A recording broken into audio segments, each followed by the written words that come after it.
તો આ રાજ્યોમાં ભારતીય જનતા પાર્ટી આગળ વધી છે અને તેને લઈ સુરતની અંદર પણ ઉજવણીનો માહોલ અત્યારે જોવા મળી રહ્યો છે। જશ્નની ઉજવણી સુરતની અંદર પણ થઈ રહી છે। સુરતમાં આરોગ્ય મંત્રી પ્રફુલ્લ પાનસેરિયાની ઓફિસે ઉજવણીના દ્રશ્યો સામે આવ્યા છે।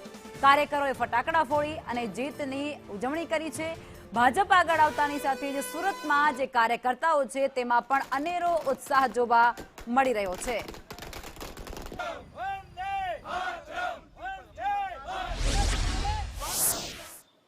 પશ્ચિમ બંગાળમાં ભાજપની સરકાર બનવા જઈ રહી છે। 200 ની આસપાસ સીટો આવવા જઈ રહી છે, ત્યારે સુરતમાં જશ્ન કેમ નહીં હોય, કારણ કે સુરતથી પણ મોટી માત્રામાં પશ્ચિમ બંગાળ માટે ટ્રેનો મોકલવામાં આવી હતી અને ત્યાં બમ્પર વોટિંગ કરાવ્યું હતું। તેનું પરિણામ જ દેખાઈ રહ્યું છે કે પશ્ચિમ બંગાળનું પરિણામ ભાજપ તરફ જઈ રહ્યું છે અને તેનો ફાળો ક્યાંક ને ક્યાંક સુરત તરફ પણ જઈ રહ્યો છે। શું કહેશો ભાઈ, પશ્ચિમ બંગાળમાં ભવ્ય બહુમતીથી જીતવા જઈ રહ્યું છે?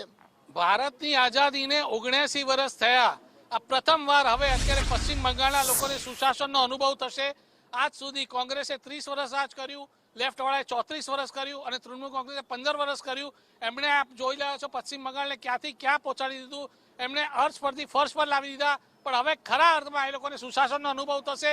જેટલી ભારત સરકારની યોજનાઓ છે છેવાડાના માનવીઓ સાથે, એ પણ ત્યાં લાગુ થશે અને એના માટે અમે નરેન્દ્ર મોદીજી, અમારા આદરણીય પ્રધાનમંત્રીશ્રીને, અમિત શાહ જે અમારા ગૃહમંત્રીશ્રી છે, એમને ખાસ કરીને ધન્યવાદ આપવા માંગીએ છીએ કે એમણે આજે સૌથી મોટી જીત જે કહેવાય આઝાદ ભારતના ઇતિહાસમાં, એ અમને અપાવી।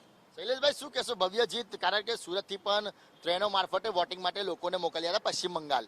સ્વાભાવિક છે, પ્રજાને આજે બંગાળની પ્રજા એટલી ત્રાહિમામ થઈ ગઈ હતી અને હમણાં સુધી જે કોઈ બી બંગાળની અંદર ચૂંટણી થતી હતી એની અંદર ડરની રાજનીતિ ચાલતી હતી।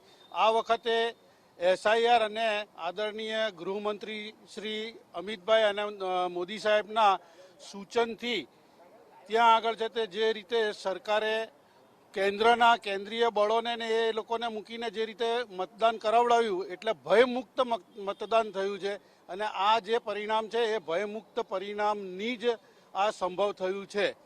આપ શું કહેશો? બંગાળની અંદર ये दूसरी आज़ादी मिली है क्योंकि वहाँ के लोग इतने परेशान हो गए थे कि एक आज़ादी देश में मिलने के बाद ये दूसरी आज़ादी हुई और लोग स्वतंत्र होकर उनके खुशी उनके चेहरे पे देखी। हर जनता के चेहरे पे जो खुशी है वो पश्चिम बंगाल में आप देख सकते हो। यहाँ भी खुशी है पूरे देश में, क्योंकि पूरे देश के लोग पश्चिम बंगाल में जाकर के कलकत्ता में जाके व्यापार करते थे। बहुत ही खुशी है उनमें। आप क्या कहोगे? આ જીત ખૂબ મોટી છે। આદરણીય પ્રધાનમંત્રી મોદી સાહેબ અને અમિતભાઈ શાહ સાહેબની આ જે નીતિ હતી, કાર્યકર્તાઓ જે પરિશ્રમ કર્યો છે, બંગાળના કાર્યકર્તાઓ અમે જોઈએ છે, કેરલા અને બંગાળના જે કાર્યકર્તાઓ જે મહેનત કરી છે એમની આ જીત છે। સાથે સાથે અમારા જે જનસંઘના સ્થાપક હતા ડૉક્ટર શ્યામાપ્રસાદ મુખર્જીજી, એમને ખૂબ મોટી આ શ્રદ્ધાંજલિ છે। એ આજે જે બંગાળની જીત મળી છે, આ બધા જ કાર્યકર્તા એમને અર્પિત કરીએ છીએ આ જીત। બિલકુલ, ઝાલમુડી ખવડાવીને એકબીજાનું મોઢું છે તે મીઠું કરાવી રહ્યા છે, કારણ કે પ્રધાનમંત્રી નરેન્દ્ર મોદીએ પણ ક્યાંક ને ક્યાંક ઝાલ। આપ તો બંગાળથી છો, શું કહેશો? ગુજરાતમાં રહીને બંગાળની અંદર જીત થઈ છે। বাংলা में बोले इस बार मतलब বাংলা भी बोले थे এবারে আমরা যেটা জিতেছি অনেক খতরনাক জিতেছি। আর আমাদের যেটা চিন্তা ছিল কি আমরা এত মেহনত করেছি, দিন রাত মেহনত করে সবাই মিলে কার্যকর্তারা এখান থেকে গুজরাট থেকে অল ওভার ইন্ডিয়া থেকে আমরা ওখানে গেলাম, গিয়ে ওখানে সব কিছু ভোটিং করালাম। এটা তো আমাদের প্লাস হয়েছে কেন প্রত্যেকবারে 15% থেকে আমরা সবসময় হেরেছি। এবার যে আমাদের 45-48% যেটা হয়েছে ওটা আমাদের পার্সেন্টেজ অ্যাকচুয়ালি আমাদের বাইরের দেশের যারা গিয়ে ওখানে ভোটিংটা করেছি আমরা আমাদের মোদিজির মানে ছত্রছায়াতে, আর মোদিজির জন্যই আজকে আমাদের যে 15-18% যেটা বেড়েছে এটা আমাদের 48% অব্দি নিয়ে গেছে বলে আজকে আমরা ওখানে জিতেছি। সব থেকে বড় টেনশন এটা হয়েছে কি আমরা আমাদের মমতাকে হারাবার ছিলাম আমরা, লেকিন মমতাটা একটু আগে চলে যাচ্ছে, তবুও দেখি এখন আমাদের ভাজপ সরকার এসে গেছে, এর জন্য আমাদের খুবই খুশি। আর জয় শ্রী રામ। અંદર ભવ્ય જીત, શું કહેશો તમે? ભારતીય જનતા પાર્ટીના કાર્યકર્તાઓની સાથે ભારતના દરેક નાગરિકોની આ જીત છે। નરેન્દ્ર મોદી સાહેબ અને અમિતભાઈ શાહ સાહેબના અથાગ પ્રયત્ન અને કાર્યકર્તાઓના પ્રયત્નથી આ જીત સમગ્ર ભારતને મુબારક છે। સાહેબ, ઝાલમુડી હાથમાં છે, શું કહેશો? કેટલી કામ લાગી ઝાલમુડી?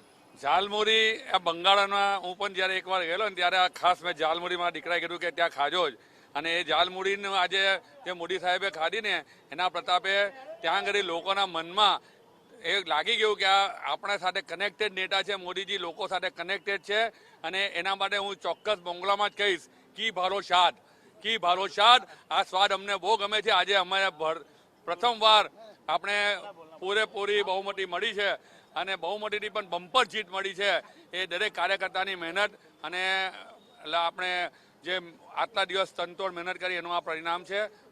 ભારત માતા કી જય, વંદે માતરમ. અન્ય બંગાળી લોકો છે તે પણ સુરતમાં વસી રહ્યા. શું કહેશો, આ બંગાળની અંદર જે જીત થઈ છે કઈ રીતના જોઈ રહ્યા છો?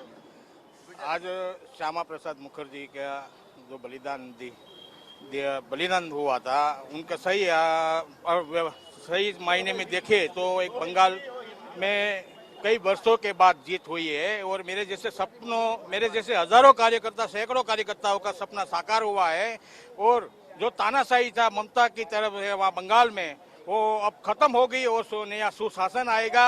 जैसे भारत माता की जय, जय जय श्री राम. આપ શું કહેશો? અત્યાર સુધી વર્ષોથી બંગાળમાં લોકોએ એક ડરનો માહોલ, ડરની રાજનીતિ જોઈ હતી. આ ફર્સ્ટ ટાઈમ લોકો એક સ્વતંત્ર રાજનીતિ જોશે અને એનો અનુભવ કરશે. જય શ્રી રામ, ભારત માતા કી જય. જોઈ શકાય છે એકબીજાને જાલમુડી ખવડાવીને બંગાળી લોકો છે તે સેલિબ્રેશન કરી રહ્યા છે. ખુશીનો પાર નથી, જાલમુડી ખાઈ રહ્યા છે. શું કહેશો વાસુદેવભાઈ, બંગાળની અંદર ભવ્ય જીત તરફ? ભાઈ ઝાલમુડી બહુ ટેસ્ટી છે, પેલા ઝાલમુડી ખાવા દો. કઈ રીતે હવે બંગાળનો વિકાસ જોઈ રહ્યા છો? આ છે ને આખા ભારતે બધાને મળીને કામ કર્યું છે. ત્યાં